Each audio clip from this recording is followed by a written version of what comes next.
توی میدون انقلاب وقتی رد می‌شدم، برخلاف تمام گداهایی که توی خیابون‌ها دیده بودیم باشین با حسین و علی و فاطمه قسم میدن یا به پدر و مادر، این دستش بلند میگه منم انسانم. و شما رو دعوت میکنه که انسانیت خودتون رو بفهمین، انسانیت اونم بفهمین و اگر یه کمکی بهش بکنین و تشکر کنه باز احساس کنین که انسان‌ترین. این اون چیزیه که فراموش شده. ما تفکراتمون هم توی دانشگاه‌ها شده همین منطق ریاضی.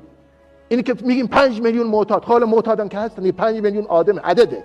محو کردن آدمی، محو کردن انسان، فقط دنبال گزارش دادن بودن، سیاست گذاری کردن.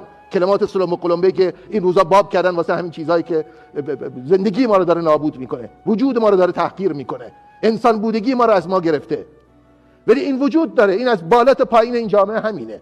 شما بیش از هر چیزی جهان معنایی هستین، یک جهانیتین. به همین دلیل هم هانا آرنت مهمترین نقدی که جهان امروز داشت میگفت ما